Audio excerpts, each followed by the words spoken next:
Hello, wherever you are. My name is Mitko, and I have the pleasure to be your guide during this special walking tour in Varna. It is organized by Municipality of Varna and the Union of the Bulgarian Tourist Guides. So we are here by the Bay of Varna and the city beach. The Bay of Varna is the second largest along the Bulgarian Black Sea coast. It is more than 7 kilometers wide and about 5 kilometers long. Its maximum depth is 20 meters. Actually, it's a very comfortable bay, and that's why in the 6th century BC, the ancient Greeks founded their city here, the city of Odessus, the first name of Varna, Odessus, which means town on water.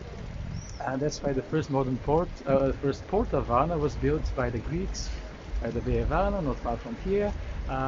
The first modern port was constructed much later. In the beginning of the 20th century, it was designed by a French engineer, Gerard.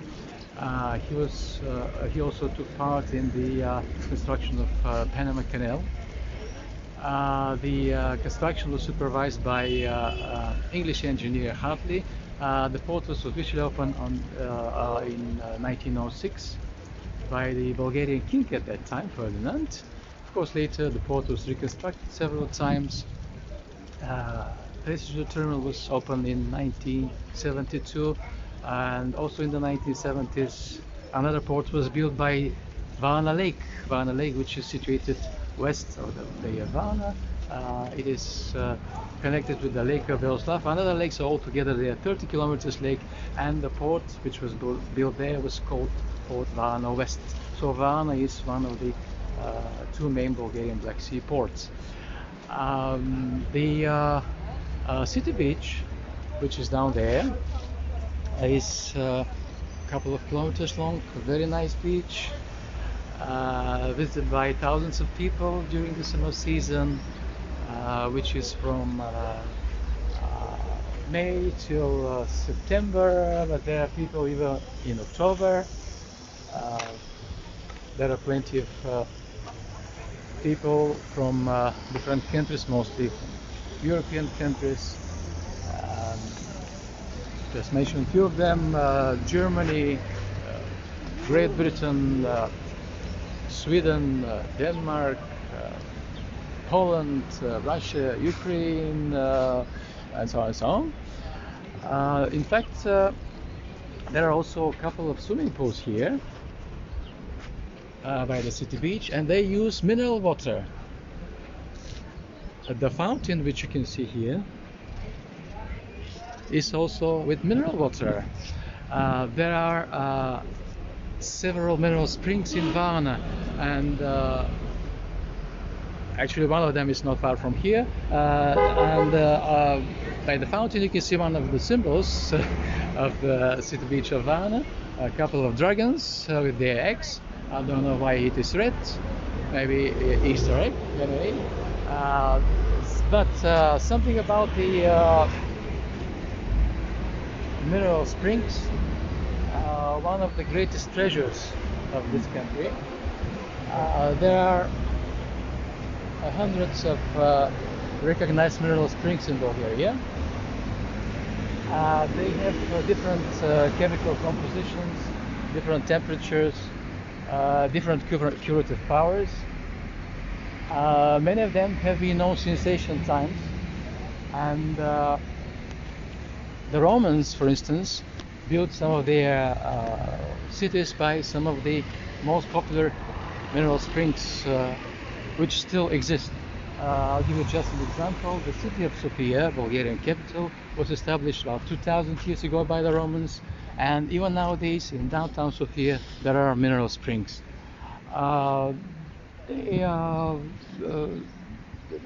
According to their temperature, the mineral springs could be divided into three different types. Cold springs, which have temperatures of up to 20 degrees centigrade. Tepid springs, temperatures between 20 and 36 degrees centigrade. And hot springs, the temperature over 36 degrees centigrade. More than 80% of the mineral springs in this country are hot. And a curious detail, the hottest spring its temperature is 102 degrees centigrade, boiling water. Of course, the water of many of the mineral springs is very good to drink.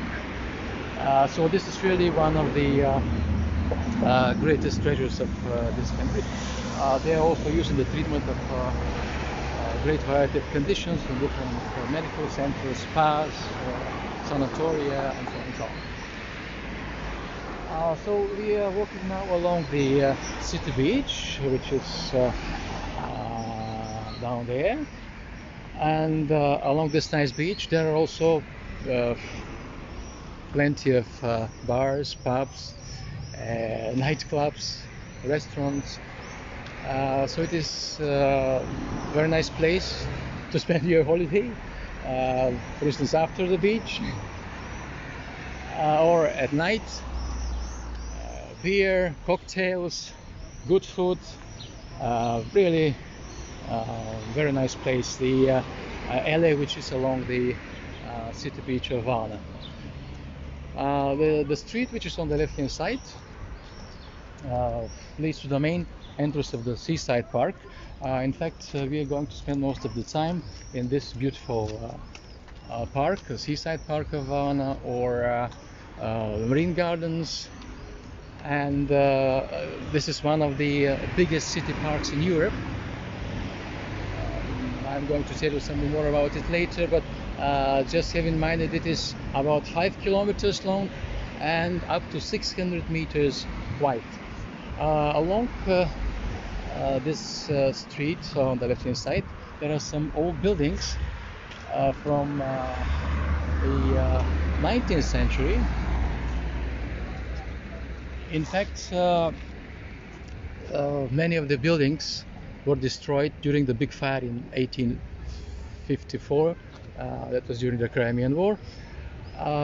But here you can see a part of one of the buildings from the 1860s. That was the first hospital in Varna. The first hospital opened in the 1860s, sorry. And in fact, the money for the construction of this building was provided by citizen of Varna, Nicolai. He was of Greek origin. He was born in Varna, but he spent most of his life in Odessa, present-day Ukraine. He was a merchant, pretty rich, and they say that once when he was traveling from Varna to Odessa by ship, the ship was caught in a storm, and Nicolai promised that during his prayers that if they survive, he's going to provide money for the construction of a hospital and a church in his native town, the town of Varna. So here's the result: the hospital, and the church was also built in 1865. The Church of Saint Nicolai, one of the most beautiful churches in Varna, 3-hour church. With very beautiful wall paintings, which are, however, from the 20th century. They were painted in the 1960s.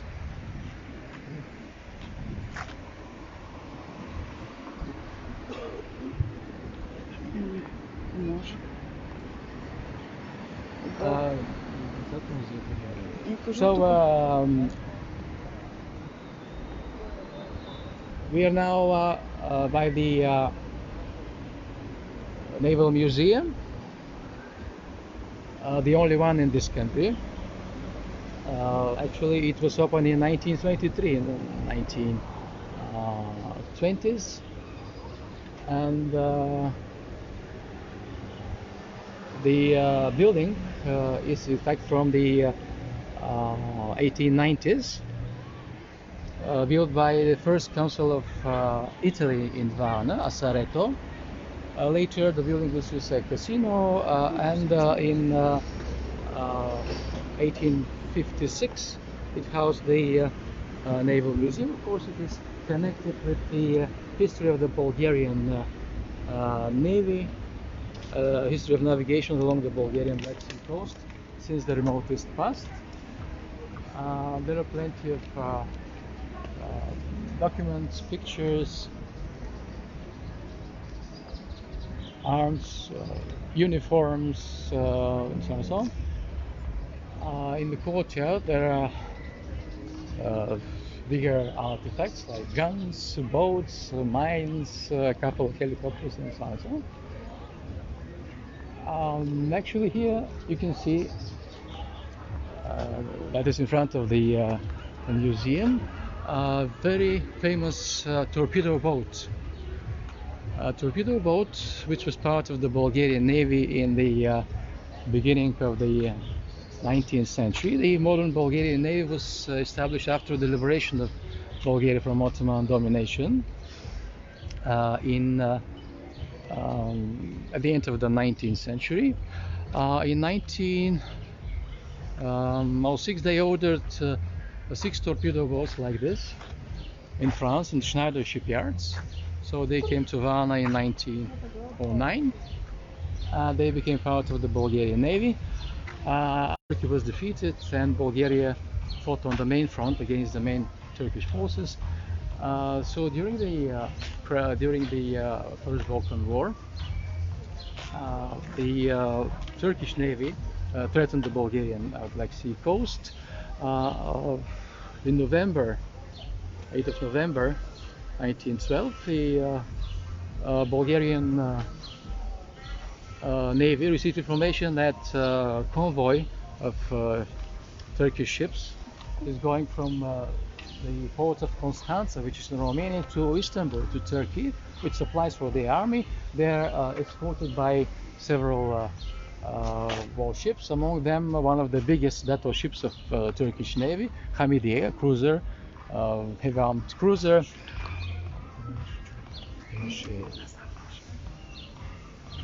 And they decided to attack the convoy about 30 miles northeast of Varna. 4 of the ships, torpedo boats, were sent against the Turkish convoy, and of course they fired their torpedoes against the biggest ship, Turkish cruiser. The 3 of them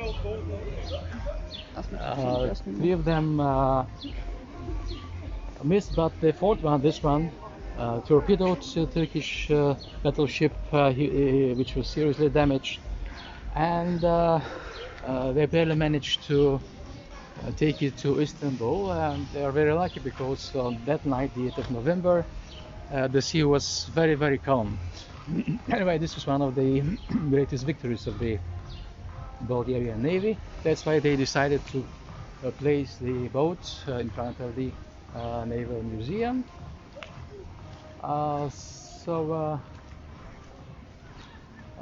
We're walking now in the Seaside Park. Speaking of the parks, not far from Varna, some 10 miles northeast of Varna, there is a big nature park called Golden Sands. Its area is 1,320 hectares. There are nearly 200 higher plant species there, of course, plenty of animals and birds, small, of course. And by that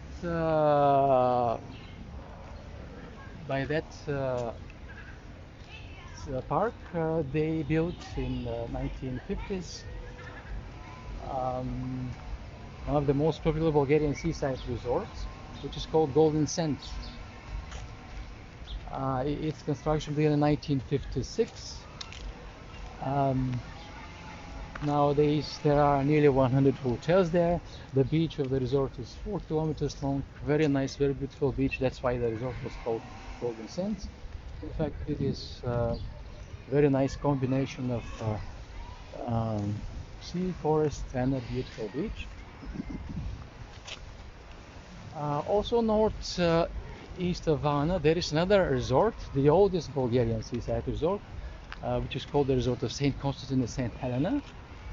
Its construction began in the 1940s, but there were small hotels there even in the beginning of the 20th century, and the resort was called with that name because In the past, they established a monastery, the monastery of Saint Constance and Saint Helena. And of course, there are plenty of resorts along the Bulgarian Black Sea coast, which is 378 kilometers long. The biggest of them is Sandy Beach on the Southern Black Sea coast. It's really a huge resort, and of course there are also smaller resorts, holiday villages, tourist centers. We are now next to the aquarium, the only one in this country. The aquarium, its construction began in the beginning of the 20th century. The Bulgarian king Ferdinand decided to build a biological station with an aquarium in Varna, and the municipality of Varna gave him a piece of land for free. Actually, this piece of land. The aquarium was designed by the famous Varna architect Dabko Dabkov. If you haven't seen the other walking tour, probably you remember this name. He built during his life more than 500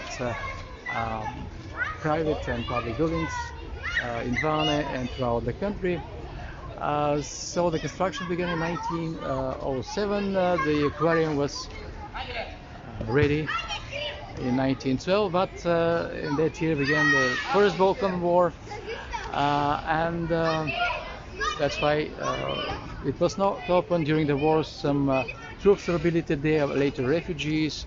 In the 1920s, a couple of schools were housed here for several years. Finally, the biological station and the aquarium were opened in 1932. So nowadays, on the ground floor is the aquarium, and there are of course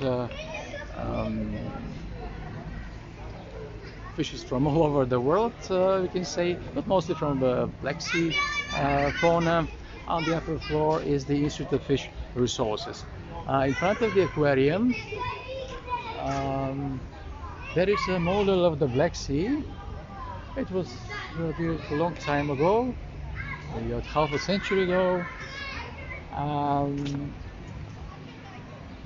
The Black Sea, actually, very popular question among the tourists is why the Black Sea was called the Black Sea. And a few years ago, there was a popular joke why the Black Sea is black, because of the black market. Of course, the first name was Axiena. It was called Axiena by the Scythians, a nation tribe inhabiting the Balkan Peninsula a few thousand years ago. Axiena, which means dark colored. Then the Greeks started the colonization of the western and the northern coast of the sea, and they called it Axenos Pontus, which means inhospitable sea, because the first years of colonization were very hard for the Greeks. But later, when the Greek colonists prospered because of the trade, they called it Euxinos Pontus, which means hospitable sea. The present-day name, the Black Sea, is from the Middle Ages. Probably the Slavs called it the Black Sea. Maybe because of its dark color during storms, or maybe because it was very dangerous to those ancient ships in the past. Anyway, it is a very nice sea. You can see here the model. It washes the coasts of Bulgaria, Romania, Ukraine, Russia, Georgia, and Turkey. The surface of the Black Sea is 413,000 square kilometers approximately. Its greatest depth was recorded south of Crimea, somewhere over there, 2,245 meters. There is an interesting fact. The Black Sea, in the Black Sea there are two zones. The upper zone is about 200 meters deep. It is rich in oxygen. It is the habitat of the Black Sea flora and fauna. The lower zone, which is below that depth, is denser, more salty, and there aren't any living things there because of its high content of hydrogen sulfide. The northern part of the Black Sea is in the temperate zone, but the southern part lies in the subtropical zone. That's why there is a great variety of temperatures of the seawater. In the northern parts of the Black Sea, in winter, the sea even may freeze over in winter. This happened 3 times on the Bulgarian Black Sea coast in the 20th century, 1904, 1929 and 1952. In 1929, the Bay of Varna, which is quite big, as you could see, about 7 kilometers long and 5 kilometers wide, froze over. And they say that the ice in some areas was about 1 meter thick. Fortunately, this doesn't happen very often, even in winter. Of course, in summer, the temperatures of the seawater are quite nice. They vary from along the Bulgarian Black Sea coast from 20 to about 27, 28 degrees centigrade, which is of course quite good for the makers.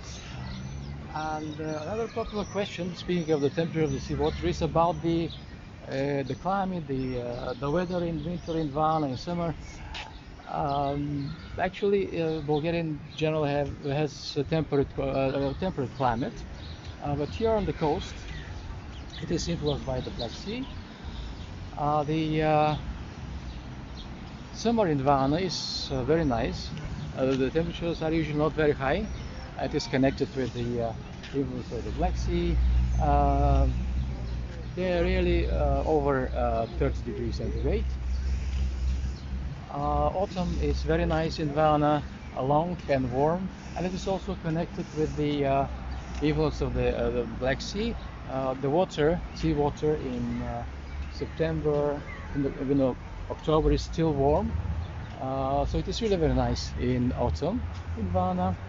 Summer is not very cold usually, though sometimes there are winds and even snow, even here on the Black Sea coast of Bulgaria, but in general not very cold here on the coast. Spring is a bit cool in Varna and Varna area. That's because of the influence of the sea. The water in March and April is still very cold, but in general it's really very nice climate. So we continue to walk along the Seaside Park of Varna, and on the right hand side is the observatory with the planetarium. It was opened at the end of the 1960s. It bears the name of the famous Polish astronomer Nicolai Copernic.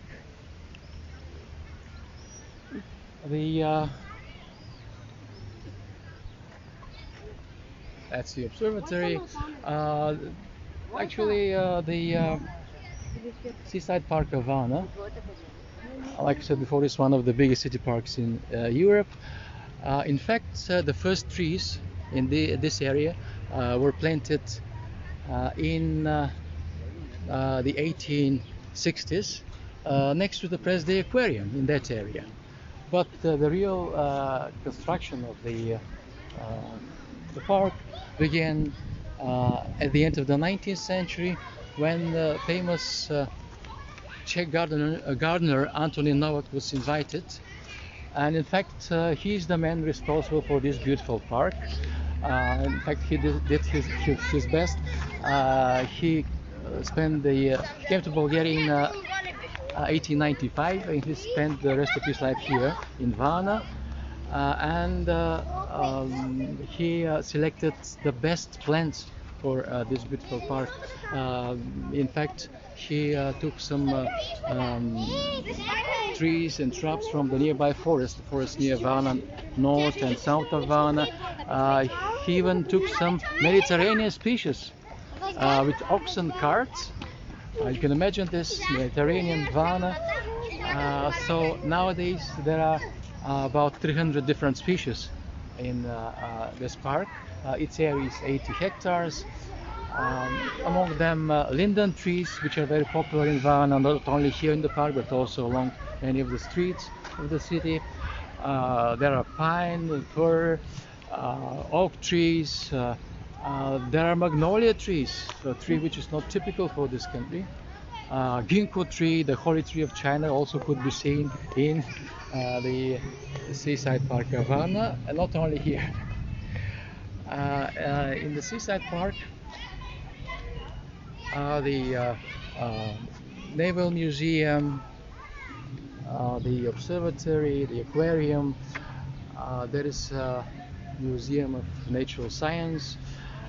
There is an open-air theater which seats more than 3,000, not far from here.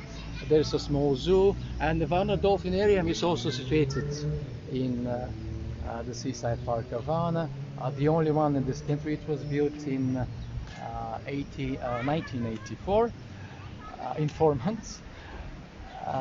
It seats about 1,200, and the regular shows take place there.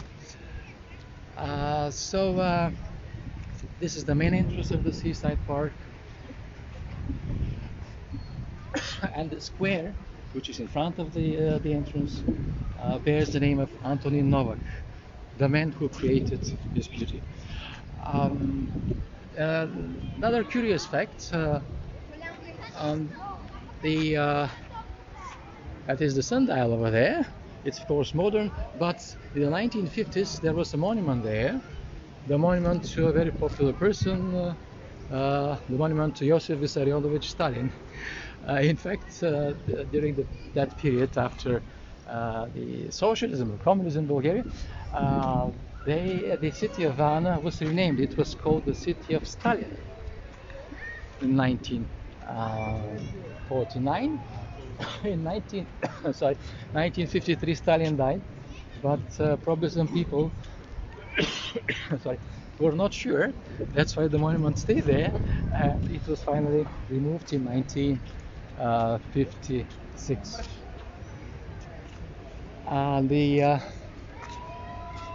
One of the cultural establishments of Varna is in front of us. It is called the Festival and Congress Center. It was built during the years of communism in Bulgaria, beginning of the 1980s. It has 9 halls. The biggest seats more than 1,000. Of course, there is a conference hall, several bars, restaurants. And speaking of this cultural establishment Varna is one of the main cultural centers of this country. There is another big cultural and sports establishment, the Palace of Sports and Culture, which seats about 6,000. There is a drama theater. We've seen it during the previous walking tour of Varna. There is another couple of more theaters, puppet theater, opera company, ballet company, symphony orchestra. Of course, there are also plenty of museums. There are many art galleries, 5 universities, of course many high schools, several research institutes. Of course, there are plenty of cultural events which take place in Varna, especially in summer.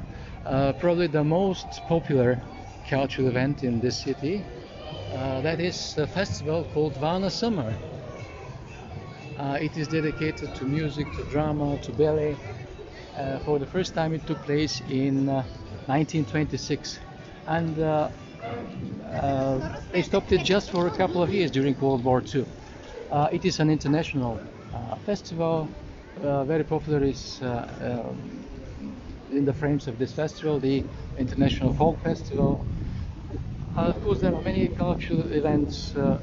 Some of them take place in the Festival and Congress Center, like the Festival of the Bulgarian film called Golden Rose, International Film Festival called Love is Folly, the International Film Festival of the Red Cross Films, International Festival of Cartoon Films, and so on and so on. So Varna is really an important cultural center.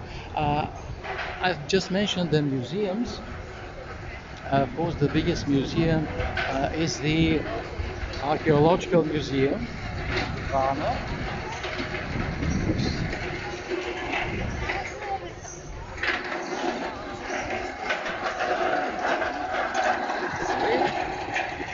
A bit noisy here, people working, men at work. The Archaeological Museum, which is the famous Varna gold treasure. During the previous walking tour, I've already told you a lot about the Varna gold treasure discovered in 1972 in the vicinity of Varna, in the ancient cemetery, the cemetery of those ancient people, actually the first modern civilization of Europe. So the weight of the Varna gold treasure is about 6 kilos, so almost pure gold, 23.5 carats, most of the gold, and of course plenty of other artifacts, tools and implements made of flintstone and copper, jewelry made of shells, pottery. So it is really unique. If you visit Varna, don't miss the Archaeological Museum. Another popular museum is the Ethnographical Museum or Folk Museum of Varna, housed in one of the buildings from the 19th century, built in the 1860s. In that museum, one can see the tools and implements of different craftsmen from Varna and Varna region from that period, the beginning of the 20th century. Plenty of folk costumes, different ethnic groups inhabiting Varna region during that period. So it's really one of the most popular museums in Varna. Here in this part of the city, you can see one of the beautiful houses from the beginning of the 20th century. One over there, opened in 1923, designed by one of the greatest Bulgarian architects from that period, Nicolai, and the sculptures which you can see on the facade, they are from another popular artist, actually, Kirill Shivarov, one of the greatest sculptors in this country in the first half of the 20th century. The house belonged to a rich merchant initially, Igor Pechev. Then later it was used as a consulate of Hungary.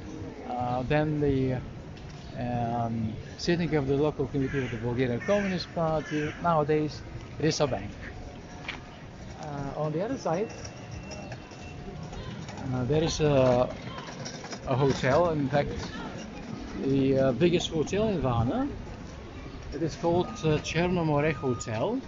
Chernomore, that is the Bulgarian for the Black Sea. It was built, I think, about 40 years ago. There is a very nice view of the city and the nearby area from the upper floor. There is a bar there. Another option, if you come to Varna, to see the whole city and the nearby area from the top of Chernomore Hotel. And actually this square is known among the citizens of Varna as Sebastopol Square. Even nowadays, a popular meeting place, meeting point. The building, which is on the corner, is from 1925. It belonged to another rich merchant of Varna at that period, Naval Museum. In this area, in September, in October, they used to sell grapes, and also a little bit later wine and brandy, the traditional Bulgarian drinks. That's why at that time this area was known as the alcohol heart of Varna. Nowadays, here you can see some plates with the names of different capital cities from all over the world.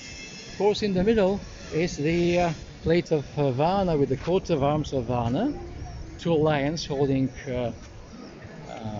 anchor, because Varna is known as the sea capital of Bulgaria, and they say that the distance from the plate of Varna to the other plates, the other capital cities, roughly corresponds to the distance from Varna to different capital city from different countries all over the world.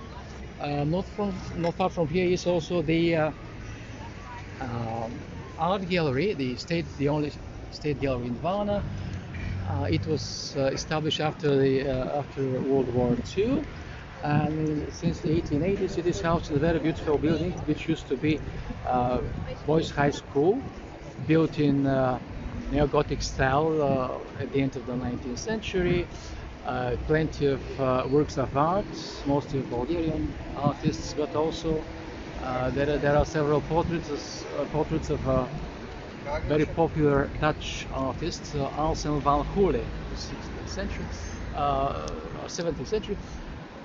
So another option if you visit this city, the art gallery of Varna. Of course, there are many private art galleries in Varna. So that was the this part of the walking tour of Varna. I hope you enjoyed it. It has been my pleasure to spend this time with you and come and see this beautiful city. Varna awaits you. Thank you.